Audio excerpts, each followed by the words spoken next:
GKS educational spiritual videos నుంచి వస్తున్నటువంటి మరొక ముఖ్యమైనటువంటి విషయము భక్తుని విశ్వాసము, భగవంతుని అనుగ్రహం. ఈ రోజుల్లో చాలామంది భక్తుల వద్ద వింటుంటాము, నాపై భగవంతునికి కోపం వచ్చింది, నాకు మంచి జరగడం లేదు. ఇంకొంతమంది వాపోతుంటారు, నన్ను దేవుడు పగబట్టాడు.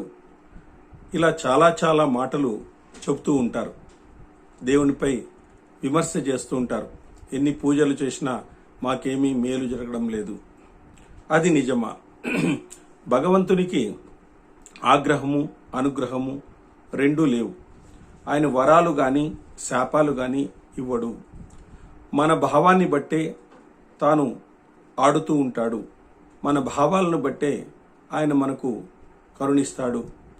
గొడ్డలి గంధపు చెట్టును కొడుతుంది, కానీ గంధపు చెట్టు తన సుగంధాన్ని గొడ్డలికి అంటిస్తుంది. గొడ్డలిని గంధపు చెట్టు ఏమాత్రము ద్వేషించదు, కానీ గొడ్డలి తాను చేసిన చెడ్డ పనికి తానే శిక్ష అనుభవిస్తుంది. ఎలా అనుభవిస్తుంది చూడండి. అది ఎటువంటి శిక్ష అంటే, గొడ్డలికి అగ్ని పరీక్ష జరుగుతుంది. అంటే చెట్టును కొట్టి ఈ గొడ్డలి మొద్దుబారిపోతుంది. సో మొద్దుబారినప్పుడు తాను సుగంధమును అందుకున్నప్పటికీ గొడ్డలి తిరిగి మొద్దుబారినప్పుడు దాన్ని అగ్నిలో వేసి శుతితో కొడతారు.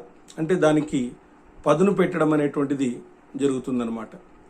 మరి ఈ శిక్ష భగవంతుడు ఇచ్చినటువంటిదా? కాదు. తాను చేసిన చెడ్డ పని తనకే శిక్షను అందించింది. కాబట్టి మనం చెడ్డ పని చేస్తే శిక్షించబడాల్సి వస్తుంది. కనుక అంతటా నిండి ఉన్న దైవశక్తి నుండి మనం ఏమీ తప్పించుకోలేము. ఏది వేస్తే అది తిరిగి పొందుతుంటాము. దైవం సర్వసాక్షి.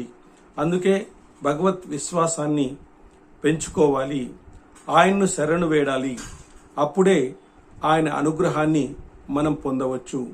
ఈ విధంగా గొడ్డలి సుగంధ చెట్టును నరికినందుకు, ఆ పాపం చేసినందుకు తను అగ్ని పరీక్ష అనుభవించి తను కష్టాన్ని అనుభవిస్తుంది. కాబట్టి కష్టాలను ఎవరు అనుభవిస్తారో అంటే, ఎవరైతే తప్పు పని చేస్తారో వాళ్ళ కష్టాలు అనుభవించబడతాయి.